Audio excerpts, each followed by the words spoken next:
വടക്കു കിഴക്കൻ അതിർത്തി പ്രദേശമായ തേനരുവി എന്ന മലയോര ഗ്രാമം. ഇന്നും വൈദ്യുതിയോ ഫോൺ സൗകര്യങ്ങളോ കാര്യമായി കടന്നു ചെല്ലാത്ത പ്രദേശം. അകലെ മലമടക്കുകൾ, വനമേഖലകൾ, പ്രകൃതിയൊരുക്കിയ സുന്ദരമായ ആ ഗ്രാമപാതയിലൂടെ അതാ ഒരു കാളവണ്ടി കടന്നു വരുന്നു. സമയം സായം സന്ധ്യ. ആ വണ്ടി തെളിച്ചുകൊണ്ട് വരുന്ന ഏകദേശം 70 വയസ്സ് തോന്നിക്കുന്ന നരച്ച താടിയും മുടിയുമുള്ള മനുഷ്യൻ കാളകളെ നിയന്ത്രിക്കുന്നതോടൊപ്പം ഉറക്കെ പാടുകയാണ്.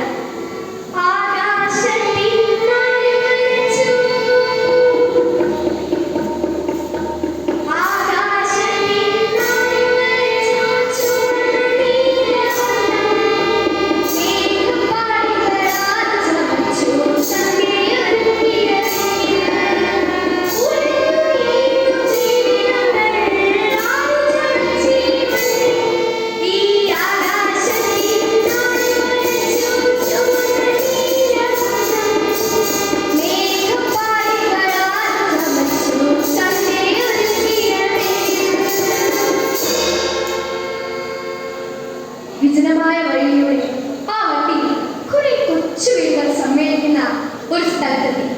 ഒരാജ്ഞയും കിട്ടാതെ തന്നെ ആ കാളകൾ അവിടെ മൺചുവരുകളാൽ തീർത്ത ഒരു കുടിലിൽ നിന്നും ഒരു കൊച്ചു പെൺകുട്ടി ഇറങ്ങി വന്നു. ഏകദേശം 10 വയസ്സ് തോന്നിക്കുന്ന സുന്ദരിയായ പെൺകുട്ടി. അവൾ ഓടി വണ്ടിയുടെ സമീപത്തെത്തിയ ശേഷം അയാളെ വിളിച്ചു. മുത്തപ്പ, ഇറങ്ങി വാ. മുത്തപ്പയ്ക്ക് ഇറങ്ങാൻ പ്രയാസം. പ്രിയമുള്ളവർ, ആ പ്രായമായ മനുഷ്യന്റെ പേരാണ് അളകപ്പൻ. തമിഴ്നാട്ടിൽ നിന്നും പണ്ടെന്നോ കുടിയേറി പാർന്നതാണ്. അയാളുടെ വിധവയായ മകൾ മുത്തുലക്ഷ്മിയുടെ ഏക മകളാണ് ആ പെൺകുട്ടി. പേര് കബൻ. സമയം രാത്രിയാകുന്നു. ഭക്ഷണം കഴിഞ്ഞ് മുറ്റത്തെ കയർകട്ടിലിൽ വിശ്രമിക്കുകയാണ് അളകപ്പൻ.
വാമോളെ, അകത്ത് പോയി കിടക്കാം. മുത്തുലക്ഷ്മി കബനിയും കൂട്ടിക്കൊണ്ട് അകത്തേക്ക് പോകാൻ തുടങ്ങിയപ്പോൾ അവിടെ നിന്നും അടുത്തേക്ക് വരുന്ന ചൂട്ടുകട്ടിയുടെ വിളവിളവ്. അമ്മയെ, ആരോ വരുന്നുണ്ട്. കബനി ശ്രദ്ധയോടെ നോക്കി. മുത്തുലക്ഷ്മി അച്ഛനെ തട്ടി വിളിച്ചു. അപ്പാ, എണീക്കപ്പാ, ആരോ വരുന്നുണ്ട്. ചാടി എഴുന്നേറ്റ അളകപ്പൻ അടുത്തേക്ക് വരുന്ന ചൂട്ടിന്റെ വെളിച്ചത്തിൽ ആളെ തിരിച്ചറിഞ്ഞു. ഏകദേശം 20 വയസ്സ് തോന്നിക്കുന്ന കറുത്ത ചുറുചുറുക്കുള്ള യുവാവ്.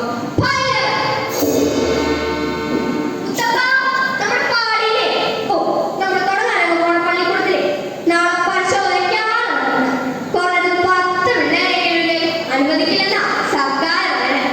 ഈ രാത്രിയിൽ എല്ലാ കുടിയിലും കയറി വരിക. ഭൈരവൻ തിരിച്ചെന്ന് ചുട്ടുകറ്റ അകലേക്ക് വന്നു. കബനിയുടെ അടങ്ങാത്ത പോകുന്നു, പൂവണിയാൻ പോകുന്നു. പഠിക്കണം, പഠിച്ച് വളരണം. പഠിച്ച് പഠിച്ച്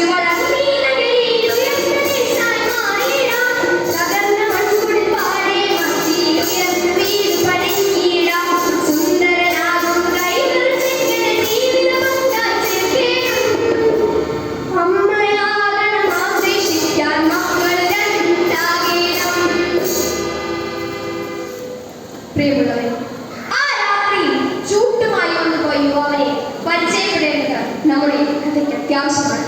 ഭൈരവൻ. പ്രഭാത കിരണങ്ങളുടെ സ്വർണ്ണവർണ്ണം ചാലിച്ചെഴുതപ്പെട്ട ഒരു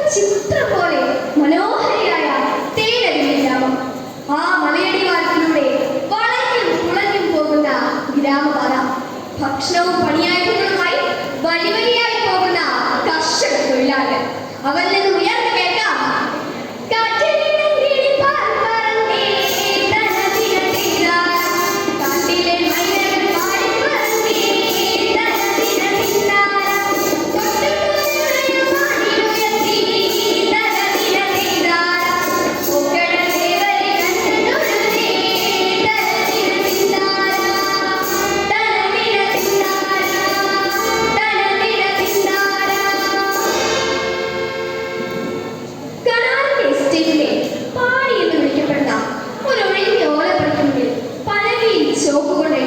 ഒരു ബോർഡ് കാണും.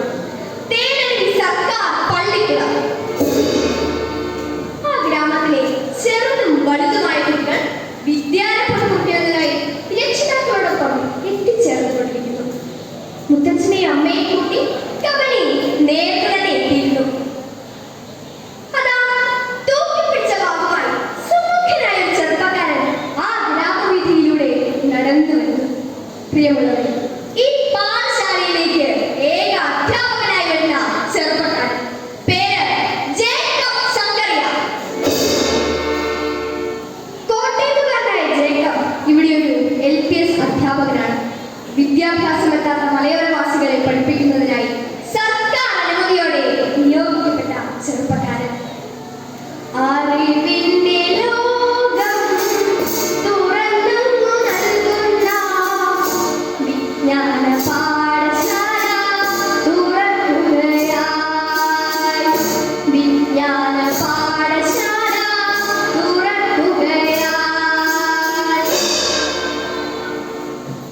ജേക്കബ് മാഷിന് മുന്നിൽ കുട്ടികൾ നിരന്നിരുന്നു. ഓരോരുത്തരെ പരിചയപ്പെടുകയാണ് ജേക്കബ് മാഷ്. പെട്ടെന്ന് ഒരു കൂട്ടം ആളുകൾ ആയുധങ്ങളുമായി പാഠശാലയിലേക്ക് നേരെ ഓടി വരുന്നു. ആ കൂട്ടത്തിൽ നേതാവെന്ന് തോന്നിക്കുന്ന ഒരു ചെറുപ്പക്കാരൻ ഉറക്കെ വിളിച്ചു പറയുന്നു, "നിർത്തടാ! നീയൊക്കെ എന്തിന്റെ പുറപ്പാടാ? ഈ വസ്തുതകളെ എന്താണ് കാട്ടിക്കൊടുത്തത്? ആരോട് ചോദിച്ചിട്ടാണ് നിന്റെ തോന്നിയാസം?" അക്രമകാരികൾ പാഠശാലയിലേക്ക് നേരെ കല്ലുകൾ വലിച്ചെറിയുന്നു. പേടിച്ചെറിഞ്ഞ കുട്ടികൾ പുറത്തേക്ക് ഓടി. അവരുടെ മുന്നിലേക്ക് ഭൈരവൻ സഹായിയെ വിളിച്ചു, "നിർത്ത! അക്രമം നിർത്ത! നിർത്തുക! ഞങ്ങൾ കുട്ടികളെ വിപ്ലവം പഠിപ്പിക്കാൻ പോവാ." അതെ, ഇതൊരു വിപ്ലവം തന്നെയാണ്. അന്ധതയ്ക്കെതിരെയുള്ള ആഗ്രഹത്തിന്റെ വിപ്ലവം. പ്രിയമുള്ളവരെ, ആ പാഠശാല ഒരു യുദ്ധക്കളമായി മാറിയിരിക്കുന്നു. ഗ്രാമവാസികളുടെ പേടി സ്വപ്നമാണ് വസന്തൻ. കാണായ സ്ഥലങ്ങളെല്ലാം വെട്ടിപ്പിടിച്ച് സുഖിച്ചു വാഴുന്ന അയാളെ ആ ഗ്രാമവാസികൾക്ക് പേടിയാണ്. പിറ്റേന്ന് പ്രഭാതം വരവേറ്റത് ഞെട്ടിക്കുന്ന കാഴ്ചകളുമായാണ്. തേനരുവി പള്ളിക്കുളം കത്തിച്ചാമ്പലായിരിക്കുന്നു. താഴെ ഒഴുകുന്ന അരുവിയിൽ പാറക്കെട്ടുകൾക്കിടയിൽ ഒരു ജലം കടന്നു കിടക്കുന്നു. അതെ, കുട്ടികൾക്ക് അറിവിന്റെ വെളിച്ചത്തേക്കാൻ അർപ്പണ മത്സരമാക്കിയ ജേക്കബ് മാഷിന്റെ മൃതദേഹം.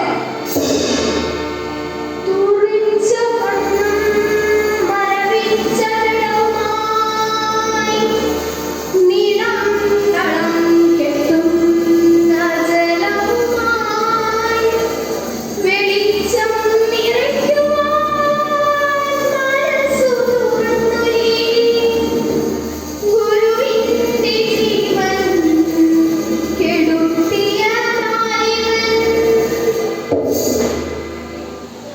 ദുഷ്ടജനമുണ്ടാകുമ്പോൾ അവർക്കെതിരായി പടപൊരുത്തുവാൻ നല്ല ചില അവതാരങ്ങൾ ഉണ്ടാകും. അവർക്ക് ഉദാഹരണമാണ് സ്വാമി ബ്രഹ്മാനന്ദൻ. ആ ആശ്രമത്തിൽ നിന്നും 1 കിലോമീറ്റർ മാറി ആ കുന്നിക്കുകളിലായി ഒരാശ്രമം കാണാം. സ്വാമിജിയുടെ കാരുണ്യത്തിൽ ജീവിക്കുന്ന നിരവധി കുടുംബങ്ങൾ. അതാ ആവലാതികളും പരാതികളുമായി തേനരുവി നിവാസികൾ സ്വാമിജിക്ക് മുന്നിൽ.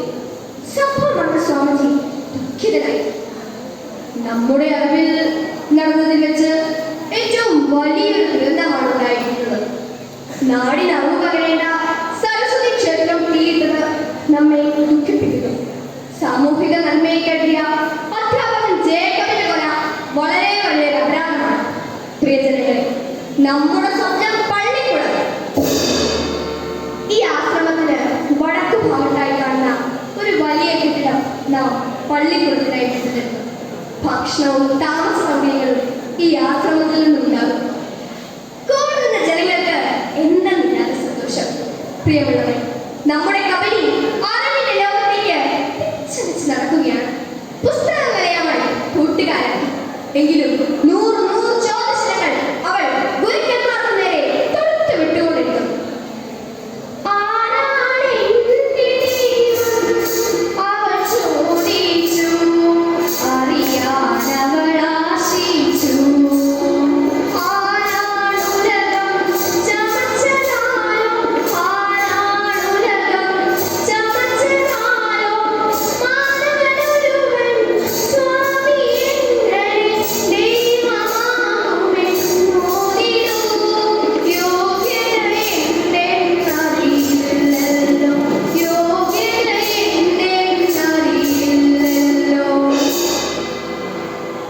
ദിവസം ഒന്നിനു പിറകെ ഒന്നായി കടന്നുപോയി. ആ ഗ്രാമത്തിലെ ആഘോഷം മകരസംക്രമണം. അതേ തുടർന്ന് സ്കൂൾ അവധി പ്രഖ്യാപിച്ചു. കുട്ടികളെ കൂട്ടിക്കൊണ്ടുപോകാനായി രക്ഷിതാക്കൾ എത്തിച്ചേർന്നുകൊണ്ടിരിക്കുന്നു. കബലിയെ കൂട്ടിക്കൊണ്ടുപോകാനായി മുത്തച്ഛൻ നേരത്തെ തന്നെ ആശ്രമത്തിന്റെ കവാടത്തിൽ വന്നിരിക്കുകയാണ്. സമയം ഏറെ കഴിഞ്ഞിട്ടും അവളെ കാണുന്നില്ല. സന്ധ്യയായി കഴിഞ്ഞിരിക്കുന്നു. അവളെ കാണാതെയായാൽ ആശ്രമത്തിനകത്തേക്ക് ചെന്ന് സ്വാമിജിയെ മുഖം കാണിച്ചു. സ്വാമിജി, എന്റെ കൊച്ചുമകൾ കബലിയെ അവളെ കൂട്ടിക്കൊണ്ടുപോകാൻ വന്നതാണ് ഞാൻ. കബലി നേരത്തെ പോയല്ലോ.